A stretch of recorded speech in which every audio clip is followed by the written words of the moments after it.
श्री सीताराम।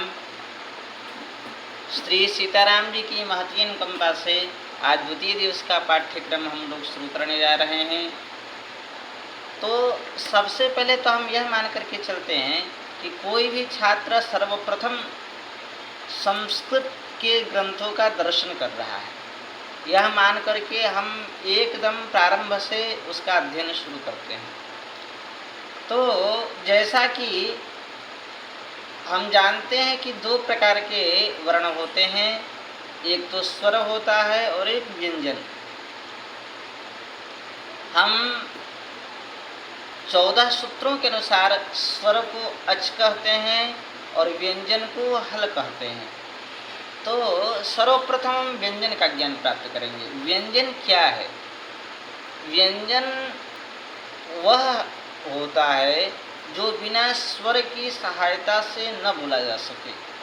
जैसे आप संस्कृत में रीति है कि जैसे क लिखते हैं और क में नीचे एक लकीर खींच देते हैं, इसका अर्थ होता है कि इसमें कोई भी स्वर नहीं है, पर फिर भी आप इसको जैसे बोलेंगे क, बिना स्वर की सहायता से नहीं बोल सकते हैं। अतः यह व्यंजन होता है, हल होता है। और जैसे अकार है, अकार को बोलने में हमें कोई भी अन्य वर्ण की सहायता नहीं लेनी पड़ती है, इसको स्वर कहते हैं। यह स्वर है। मूल रूप से स्वर 9 होता है, अ, ई, उ, री, री, ए, ओ, ऐ, औ, जिसको अच के नाम से इस व्याकरण शास्त्र में व्यवहार में लाया जाएगा। अब हम जानते हैं कि व्यंजन में सर्वप्रथम 5 वर्ग होते हैं, कवर्ग, चवर्ग, टवर्ग, तवर्ग और पवर्ग। इस वर्ग का प्रथम अक्षर चूंकि क है, इसलिए इसका नाम कवर्ग रखा गया है। वर्ग अर्थात समूह होता है। क का समूह, ख का समूह, ट का समूह, त का समूह, प का समूह। तो कवर्ग में 5 अक्षर आएंगे, क, ख, ग, घ, ङ। इसी तरह च, छ, ज, झ, ञ, ट, ठ, ड, ढ, ण, त, थ, द, ध, न, प, फ, ब, भ, म। तो ये कवर्ग, चवर्ग, टवर्ग, तवर्ग, पवर्ग हो गया। इसको पाणिनि जी ने एक सुविधा के अनुसार एक ककार में उकार लगा दिया। कु, चू, तू, तू, पू। पू कहने से कवर्ग का बोध होगा, यानी क, ख, ग, घ, ङ का। चू से च, छ, ज, झ, ञ का। तू से ट, ठ, ड, ढ, ण का। तू से त, थ, द, ध, न का। ऊ से प, फ, ब, भ, म का। तथा फिर इन 5 वर्गों के अतिरिक्त य, व, रो, लो ये वर्ण हैं, ये यण हैं। तथा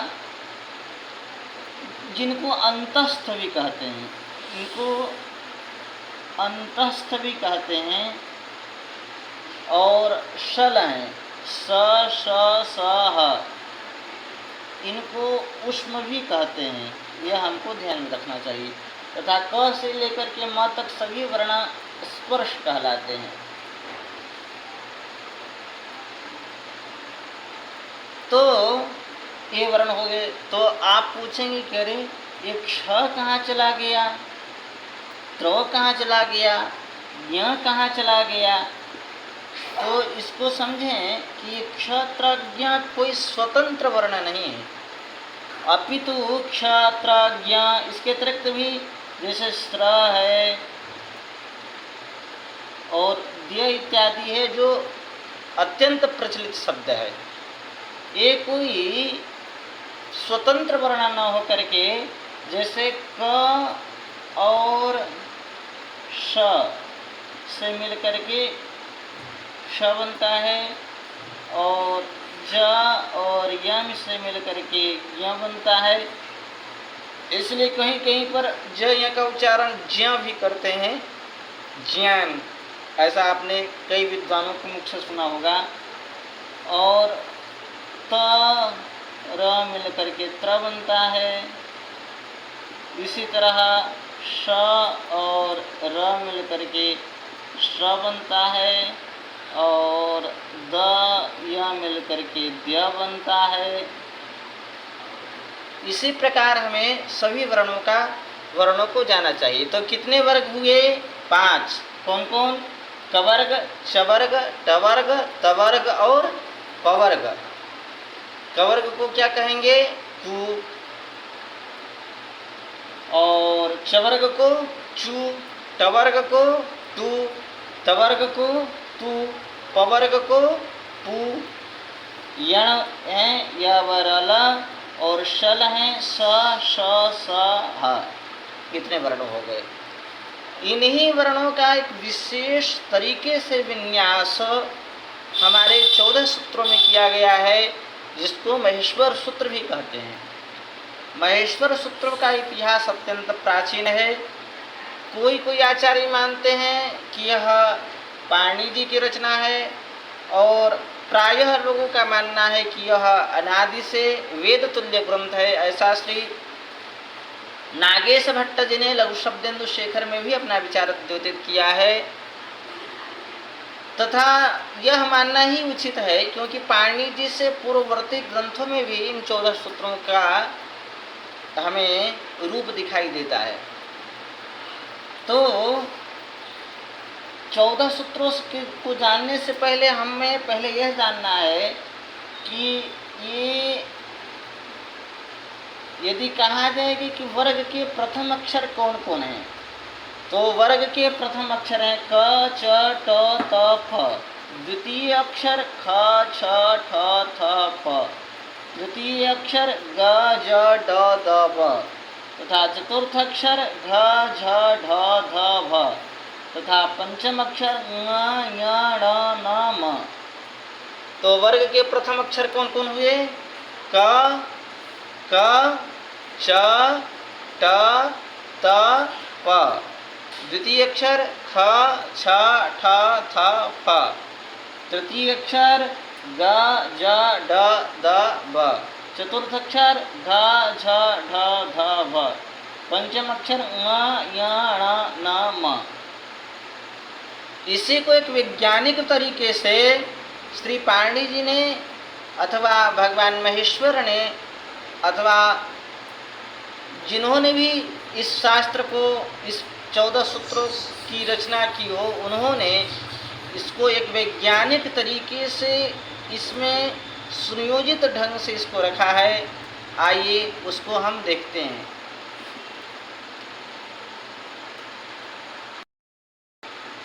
तो ऐसा कहते हैं कि श्री पाणिनि जी ने कुछ बात से खिन्न होकर के, अपने गुरु भाइयों की किसी बात से खिन्न होकर के भगवान शंकर की बहुत वर्ष आराधना की। तो भगवान शंकर प्रकट हुए। तो उन्होंने प्रसन्न होकर के अपना दिव्य डमरू का ननाद किया। ननाद से ये 14 सूत्र प्रकट हुए। अतः ये भगवान शंकर के डमरू से निकले होने के कारण ये भी नित्य सूत्र हैं, ऐसा हमारे आचार्यों ने कहा है। नृत्यावसाने नटराज राजो ननाद ढक्काम नवपंचवारम उद्धर्तु कामाः सनकादि सिद्धाः नैतद्विमर्शे शिवसूत्र जालम। तो देखिए, इसका हम वर्ण विन्यास समझें तो सर्वप्रथम अ, ई, उण, ऋ के ए, ओंग, ऐ, औच में इसको क्रम से सेट किया गया है। जैसे सर्वप्रथम अ, ई, उ, ऋ, ए, ओ, ऐ, औ तक अच है। यहाँ से लेकर के यहाँ तक अच है, अर्थात स्वर है। तथा ह या वर ल में यदि ह को छोड़ दें, हम ह को छोड़ दें तो य वर ल सभी जो है ये अंतस्थ वर्ण है। हकार को यहाँ क्यों रखा गया है एक बीच में? तो हकार को यहाँ रखने का एक विशेष प्रयोजन है, हस इत्यादि प्रत्याहार को बनाना। यदि यहाँ हकार नहीं रहेगा तो हस प्रत्याहार में हकार नहीं आ पाएगा। इसी तरह अन्य कई भी प्रत्याहार हैं, उनमें हकार नहीं आ पाएगा। तो इसको मजबूरन दो जगह रखना पड़ा है, एक यहाँ पर हैवरट में और एक यहाँ हल में। तो अब आगे चलिए। तो सर्वप्रथम वर्ग के सभी पांचवें वर्णों को रखा गया है, जैसे न, म, न, ये सभी वर्ग के, ये चवर्ग का अंतिम अक्षर है, ये पवर्ग का, ये कवर्ग का, ये टवर्ग का तथा यह तवर्ग का। अब आगे इसके बाद पांचवें के बाद चौथे वर्ग के वर्गों के सभी चौथे अक्षरों को रखा गया है, जैसे झ, भ, घ, ढ, ध। यह चवर्ग का चौथा अक्षर है, यह पवर्ग का चौथा अक्षर है, कवर्ग का चौथा अक्षर है, टवर्ग का चौथा अक्षर है तथा यह तवर्ग का चौथा अक्षर है। इसी प्रकार आगे वर्ग के सभी तृतीय अक्षरों को रखा गया है, ज, व, ग, ड और द। तो ज चवर्ग का तीसरा अक्षर है, ब पवर्ग का तीसरा अक्षर है, ग कवर्ग का तीसरा अक्षर है और ड हमारा टवर्ग का तृतीय अक्षर है और दकार तवर्ग का तृतीय अक्षर है। फिर उसके बाद वर्ग के द्वितीय अक्षरों को रखा गया है, ख, फ, छ, ठ, थ। तो ख कवर्ग का, फ पवर्ग का, छ चवर्ग का, ठ टवर्ग का तथा थ तवर्ग का। फिर वर्ग के प्रथम अक्षरों का विन्यास इसमें किया गया है, च, ट, त, क, प। तो च चवर्ग का प्रथम अक्षर है, ट टवर्ग का, त तवर्ग का, क कवर्ग का और प पवर्ग का। फिर अंत में शल प्रत्याहार के वर्ण अर्थात ऊष्म वर्ण रखे गए हैं, स, श, स तथा ह। तो आप देखेंगे कि कैसे इसमें वैज्ञानिक तरीके से विन्यास किया गया है। सर्वप्रथम अच अर्थात स्वर के वर्णों को, फिर व्यंजन के वर्णों को। व्यंजन में भी पहले हमारा ये अंतस्थ संज्ञक वर्ण रखे गए हैं, फिर वर्ग के सभी पांचवें अक्षरों को रखा गया है, फिर वर्ग के चतुर्थ अक्षरों को, फिर वर्ग के तृतीय अक्षरों को, फिर वर्ग के द्वितीय अक्षरों को, फिर वर्ग के प्रथम अक्षर को, फिर अंत में ऊष्म संज्ञक वर्णों को रखा गया है।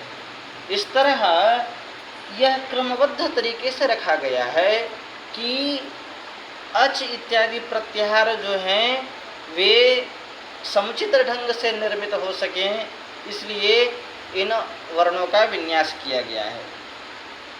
तो आइए हम लोग साथ में मिलकर के इसका हम साथ में मिलकर के उच्चारण करें।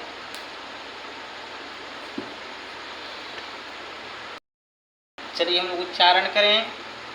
अ ई उड़, आ ई उड़, री ऋक, री ऋक, ए ओम, ए ओम, ऐ औच, ऐ औच, ह य व र ट, ह य व र ट, लण, लड़, ङ म ङ णम, य म गणनम, ञ य म म ङ ङ ण ण नम, नम, झ भ य, झ भया, घ ढ धस, घ ढ धस, ज ब ग ड दश, ज ब ग ड दस, थ फ छ ठ थ, ख फ छ ठ त, ख फ छ ठ थ, ख फ छ ठ थ, च ट तौ, च ट तौ, क प य, क प य, स श सर, श श शर, हल, हल, अ ई उड़, आ ई उड़, रिल ऋक, रिल ऋक, रील ऋक, रिल ऋक, रिल ऋक नहीं, री ऋक, री ऋक, ए ओम, ए ओम, ऐ औच, ऐ औच, हय वरट, हय वरट, लड़, लड़, ञ म ङ नम, ञ म गण, नहीं, ञ म ङ नम, ञ म गणनम, झ भ य, झ भया, घ ढ धस, ग ढ दस, ज ब ग ड दश, ज ब ग ड दस, ख था फा छा ठा था था पा छट ता चाटा ताओ चट ताओ का पाया का पाया स सर स सर हल। हल। आज के लिए इतना ही। श्री सीताराम।